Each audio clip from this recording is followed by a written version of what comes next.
Hello, this is Celeste. This is a video about shopping at markets, what to look for and things like that. I recently came back from a trip to Europe, and specifically London is where I was looking for the best silver, the best markets to search for. I've looked in Paris before in the past and didn't find much. London just seems to have more variety, higher quality items. Only things I found in Paris were like very low quality or broken items. So I'm not necessarily that's bad. It's just I just wasn't happy with what I could find for the price. Okay. There are two markets I visited in London. One was Camden Passage, and the other was the Jubilee Market. There are several markets you can go to. There's a good top 10 list of most markets. If anybody wants more information, I'll be glad to tell you exactly, which markets to go to. But expect in England or London, it's not going to be like the U.S. markets. If you go to a small stall where a person sells, used jewelry in the America, you're going to find hundreds of stalls, thousands of stalls to search through. In London, these are small markets. There are only a handful of vendors. Jubilee was Jubilee Market. I would say there were maybe 30 vendors, and not all of them had jewelry, but most of them did. I was surprised at that. Camden Passage was two small markets. One looked like it only had about 6 vendors. The other only had about, 4 or 5 vendors. So I was amazed at the quality of items for just a few sellers in London. So not ever having purchased in London before, that was a big surprise for me. But I was very happy with what I've got. So let me go over some items. So these are silver chains. I couldn't find many because this was after Christmas. I didn't get to London until the 26th. So I think, the best silver chains had already been sold for the holidays. So you can see there's a nice view. And then the thing about London silver chains, they're going to be mostly have hallmarks on them. Even some are a little bit more vintage. I like to get these larger, heavier chains so they can hold heavy items, like large lockets and things like this. I got this, part of it's marked silver. I think it's an old Mexico piece, mid-century maybe. But I have seen these in the past where they're not 100% silver, no matter what it's marked. These fobs, I've seen them a pair of earrings where one was silver and the other was not. Or the earring wires were silver, even though it's marked, hallmarked everywhere. One of the earrings was marked 925 and the other was not. Guess which one was silver? The only one marked 925.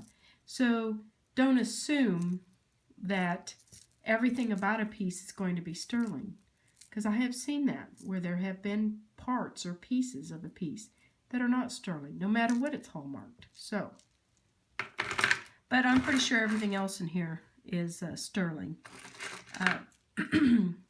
This one I still need to test carefully in several places to make sure. Okay, here's the major silver items that I picked up in the London markets. Some I've already started working on, and some I have not done anything to. This was an old silver bracelet. Probably vintage. It's probably not antique. It's unmarked. I think it was a hand cast piece. I've already been working on it to give it a new clasp. This is a modern 925. It's just heavier duty. The old one was really hard to take on and off. I don't think it had much wear because it was too hard to wear.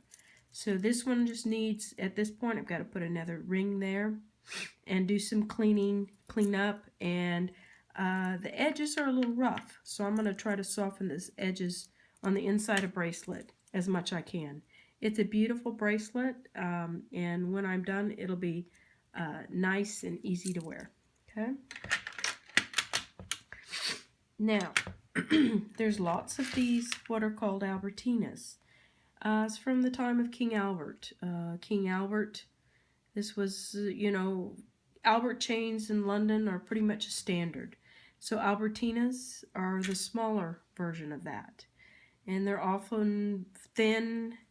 They usually have a tassel. And who knows the age? They're usually unmarked. Sometimes they'll say silver. They're usually very lightweight. But you can, and most of them are going to be 800 silver, not sterling, which is 925.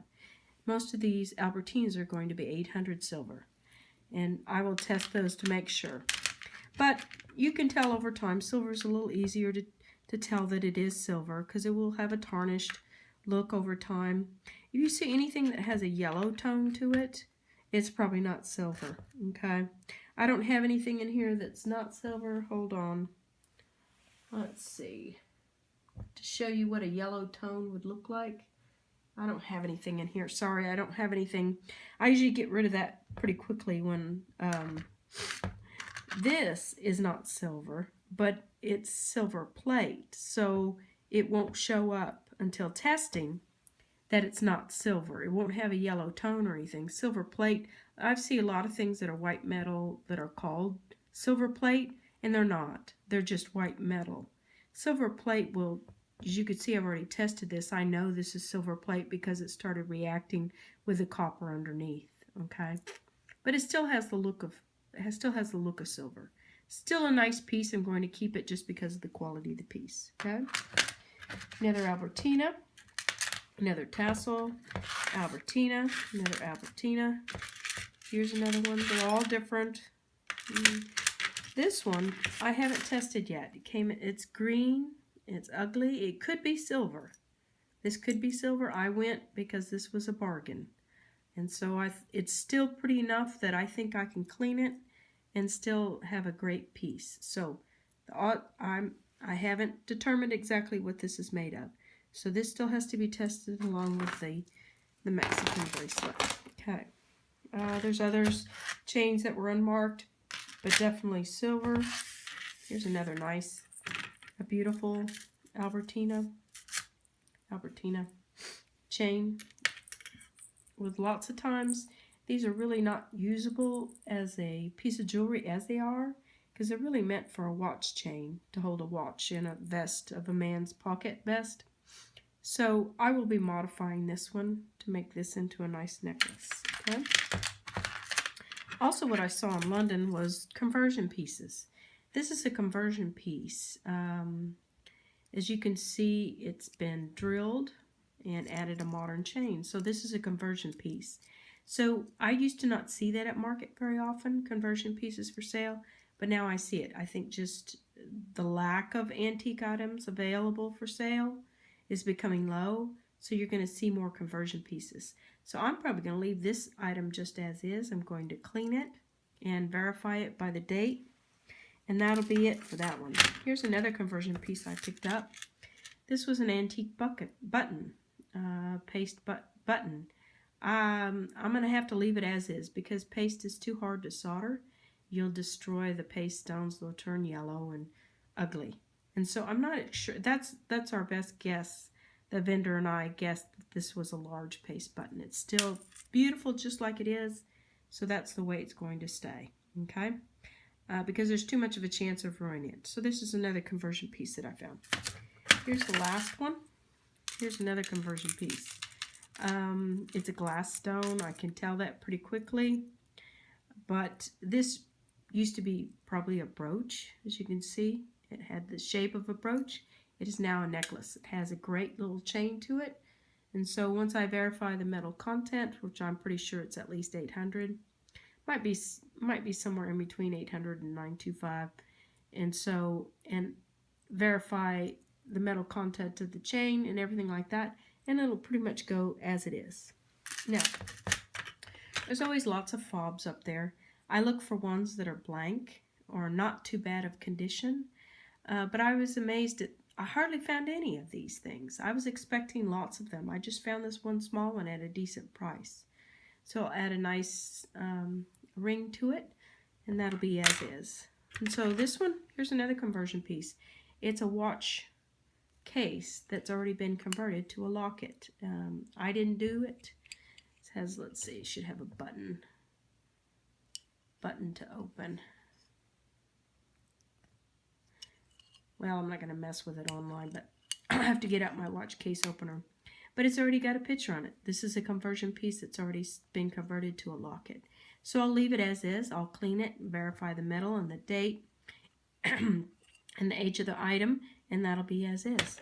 A Vesta case. Now, Vesta cases are great for storing mementos. They're a match, you can see where you strike a match on them. This one has a gold-plated interior. I'll verify the content and the marks that it's a real item, and then I'll put it on one of these nice chunky Belcher chains, and that's a great item right there. Okay. Now, the best items I picked up were these cool little sterling padlock and key cufflinks. That's all I could figure this used to be. It's marked, it's hallmarked, and that's going to become a set of earrings, you know. It's called the Key to Your Heart kind of thing. It has a heart-shaped padlock, so that's great. Here's another nice stick pen. And then there's one more with agates, Celtic, Scottish stick pen. And these often are not marked for silver content. Here's a little buckle, little silver buckle that I'll do something with.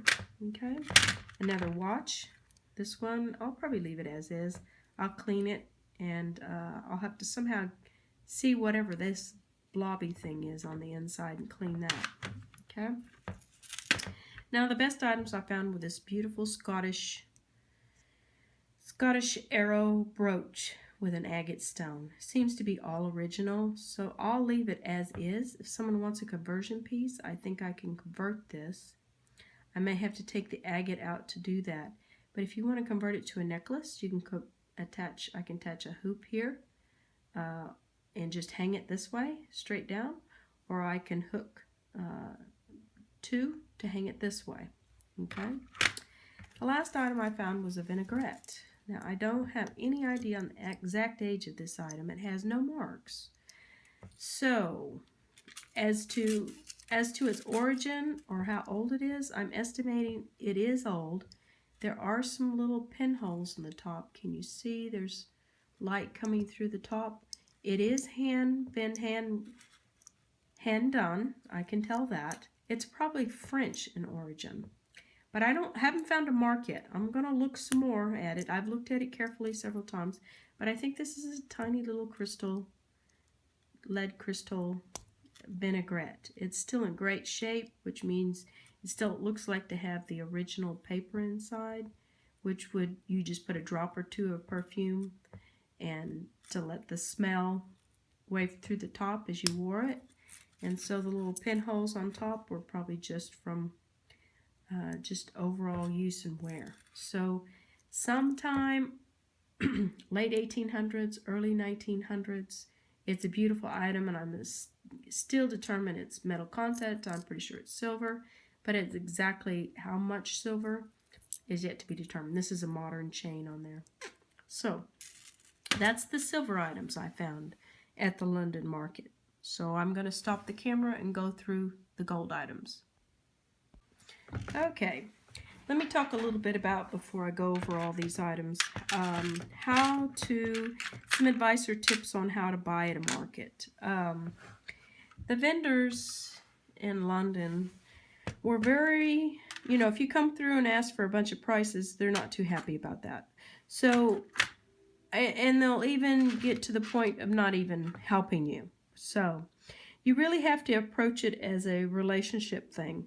Even though they don't know you from Adam, you're sure they want to sell something, but you have to keep their dignity intact. So try to make it as personal as possible. So what you would do, probably, find something small to purchase. And don't even ask what the price is. If you can find something small like a stick pen that's obviously not gold, it could be bronze, brass, copper, something like this. A very inexpensive item, and go ahead and purchase it. And whatever they ask, it's usually not completely unreasonable, but it might be negotiable. Maybe you could do a small counteroffer, and go ahead and buy it and give them the money. And you might even move on to another table. No biggie. Okay, act like it's no biggie, and then they don't. they're happy with the transaction, so, you know, they sold another item. Okay. So, my favorite vendor was Eva. She was obviously from Eastern European, lived in London all her life. She had a London English husband who sat next to her, but she almost refused to sell anything to me. She says she only does deals with dealers. Am I a dealer? Where do I sell? She wanted to know all of this before she even sold anything to me. So just be aware that if you want to get on their good side, I complimented her on her hat and her beautiful lipstick, even though the hat was obviously very cheap, but the hat matched the lipstick. I knew she had taken some great effort in trying to match them. She was an older lady, probably 80, so she really was very nice, but I just had to make a relationship first before I could actually make any deals with her. Okay? And the best thing you can do is, if you can't make a deal with somebody, walk away.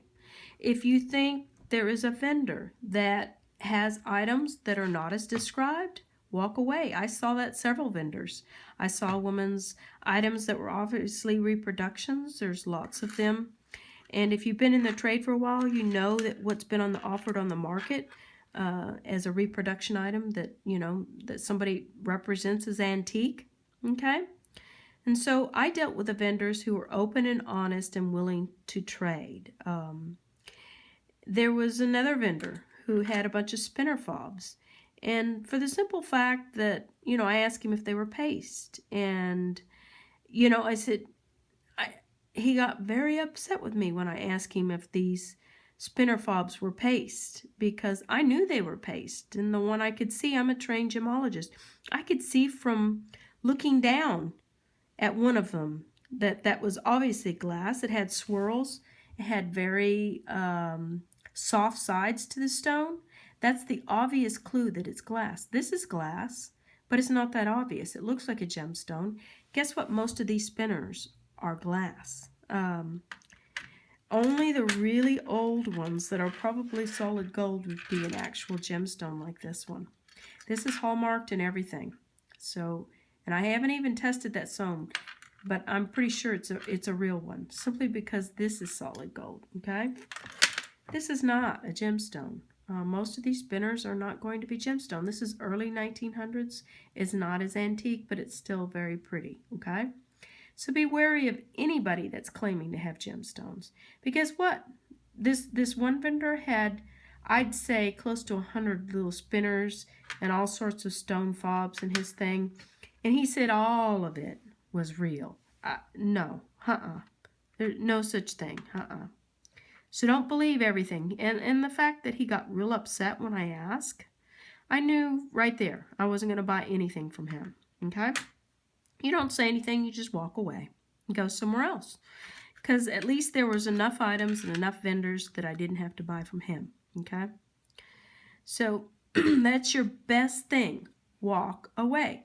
You can tell the vendor, not now. Oh, I've ran out of money.